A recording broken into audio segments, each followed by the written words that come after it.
সকল বন্ধুরা, আজ আমি আপনাদের সামনে একটি ঢ্যাঁড়স, অনেকে আবার এটাকে ভেন্ডিও বলে থাকেন, এই রেসিপিটি আপনাদের আমি রান্না করে দেখাবো। এর জন্য আমি কিছু এই ঢ্যাঁড়সগুলো ছোট ছোট করে কেটে নিয়েছি, আর নিয়েছি গোটা জিরে, পেঁয়াজ কেটে নিয়েছি লম্বা লম্বা করে, হলুদ গুঁড়ো, লঙ্কা গুঁড়ো, ধনিয়া গুঁড়ো, আমি লঙ্কাটা কাশ্মীরি লঙ্কা ব্যবহার করেছি, আদা রসুনের পেস্ট, চিনি, কাঁচা লঙ্কা আর চিংড়ি মাছ ভেজে নিয়েছি, স্বাদ মতো লবণ, তেল। এবার চলুন এটাকে আমি এই ঘরোয়া উপায়ে খুবই সুন্দরভাবে রান্না করে আপনাদের দেখাবো, একদম সহজ পদ্ধতিতে। আর এর জন্য আমি গ্যাস ওভেনের কাছে এসে গ্যাস ওভেনটাকে চালু করে দিয়েছি। এর মধ্যে একটা আমি কড়াই বসিয়ে দিয়েছি, আর এই কড়াইটা গরম হয়ে আসলে এর মধ্যে আমি তেল দিয়ে দেব। আমি এর মধ্যে 2 চামচ তেল দিয়েছি, তেলের পরিমাণটা খুবই অল্প দিয়েছি আমি। আর তেলটা গরম হয়ে গেছে, এর মধ্যে গোটা জিরেগুলো দিয়েছি, আর কাঁচা লঙ্কাগুলো আমি অল্প করে চিড়েছিলাম, এই চিড়ে এর মধ্যে দিয়ে দিয়েছি। আর দিয়ে দেব পেঁয়াজ। এই সবগুলো এবার আমি একটু ভালো করে নেড়ে চেড়ে নেব, আর পেঁয়াজগুলোকে একটু নরম করে লাল করে ভেজে নেব।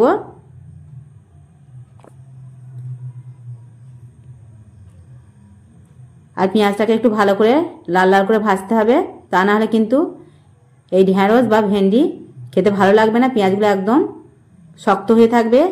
এইটার উপরে এবার আমি দিয়ে দেব কেটে রাখা ঢ্যাঁড়সগুলো।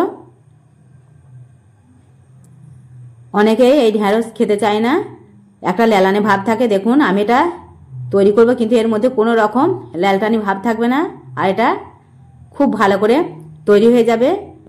এটার মধ্যে কোনো রকম জল দেওয়া যাবে না, এটা ভালো করে নাড়াচাড়া করতে হবে, আর এটা যেন একদম একটু হালকা করে ভাজা ভাজা হয়ে যায়। কোনো রকম যেন এর ঢ্যাঁড়সের মধ্যে জল না থাকে, কারণ জলটা থাকলে এটা একটু লেলানে ভাব হয়ে যায়। আর এটা যখন কাটতে হয় তখন কিন্তু এটা একদম জলে ধুয়ে নিয়ে ভালো করে একদম রেখে দিতে হয়। তারপর এটা শুকিয়ে গেলে তখন কাটলে আর এই লেলানে ভাবটা থাকে না। এটা কিছুক্ষণ ধরে আমি প্রায় 5 মিনিট নাড়াচাড়া করেছি এইভাবে। আর এটা যখন একটু হালকা ভাজা ভাজা হয়ে গেছে তখন এর মধ্যে আমি ভেজে রাখা চিংড়ি মাছগুলো দিয়ে দিচ্ছি। আর যারা চিংড়ি মাছ খেতে চান না তারা কিন্তু চিংড়ি মাছটা বাদ দিতেও পারেন, তাহলেও কিন্তু এই রেসিপিটা নিরামিষ খেতে তা খুবই সুন্দর হবে। দেখুন এর মধ্যে আমি কোনো রকম জল ব্যবহার করিনি, আর মশলাগুলো, গুঁড়ো মশলাগুলো আমি এর মধ্যে দিয়ে দিয়েছি এইভাবে। কিন্তু এটাকে আমি আবারও ভাজা ভাজা করব, এর মধ্যে এখন আমি জল দেব না, কারণ জলটা দিলেই কিন্তু এর মধ্যে একটা লেলানে ভাব চলে আসবে। আর এই রেসিপিটা দেখবেন কতটা সুন্দরভাবে তৈরি হয়, খুবই ভালো লাগবে খেতে।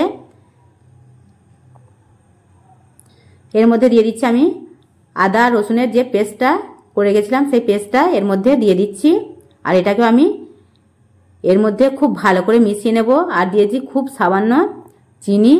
অনেকে সবজির মধ্যে চিনি খেতে পছন্দ করেন সবজির মধ্যে, আর অনেকে আবার পছন্দও করেন না। কেউ যদি পছন্দ না করে থাকেন তাহলে চিনিটা বাদ দিয়ে দেবেন, কিন্তু আমি একটু সবজিতে চিনি খেতে পছন্দ করি, সেই কারণে দিয়েছি, এতে সবজিটা টেস্ট একটু বাড়ে। আর দিয়ে দিয়েছি এর মধ্যে লবণ, আমি 1.5 চামচ মতো লবণ দিয়েছি। আর দেখুন এখনো পর্যন্ত আমি কিন্তু কোনো রকম জলের ব্যবহার করিনি, এটা এমনি কিন্তু ভাজা হচ্ছে এই মশলা দিয়ে চিংড়ি মাছ। শুকনো শুকনো করে আমি কত সুন্দরভাবে এটা ভেজে নিচ্ছি সেটা দেখতে পাচ্ছেন। এইভাবে কিন্তু ভাজবেন, তাহলে আপনাদের রেসিপিটাও খুবই সুন্দর হবে। আর দেখবেন এর মধ্যে কোনো রকম ল্যালটানি ভাব থাকবে না।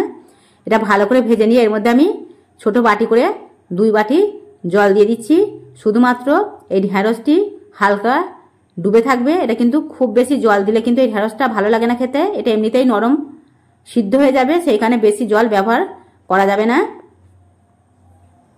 আর ভালো করে জলের মধ্যে এইভাবে মশলার মধ্যে ডুবিয়ে আমি এই দেখুন সব মশলাটা এর মধ্যে মিশে গেছে। আর এটাকে আমি ঢাকনা দিয়ে রেখে দেব।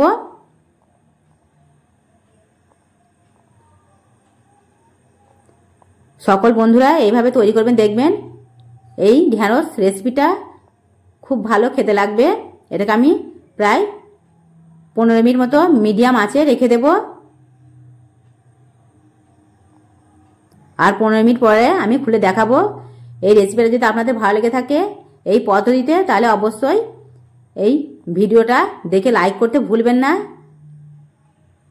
এই দেখুন এটা একদম চচ্চড়ি হয়ে গেছে, আর এর মধ্যে কোনো রকম কিন্তু জল নেই। আর ভেন্ডির মধ্যে জল থাকলে ভালো লাগে না খেতে, এটা একদমই আমি চচ্চড়ি করেছি। আর এটা দেখে বুঝতে পারছেন এটা কতটা সুস্বাদু হবে। সকল বন্ধুদের বলছি এবং এইভাবে তৈরি করবেন আর দেখবেন এই ঢ্যাঁড়সটা খুবই অসাধারণ খেতে হবে। আর গরম গরম ভাত, রুটি, যে কোনো জিনিসের সঙ্গে খেতে পারবেন। এটা একদমই মুখে লেগে থাকার মতো একটি সবজি। এইভাবে সবজি তৈরি করুন আর খেয়ে দেখুন। ভালো লাগলে বেশি বেশি করে শেয়ার করবেন, সকল বন্ধুকে দেখার সুযোগ করে দেবেন, আর সকল বন্ধু যেন এইভাবে তৈরি করে খেতে পারে। আর এই চ্যানেলটির পাশে থাকবেন।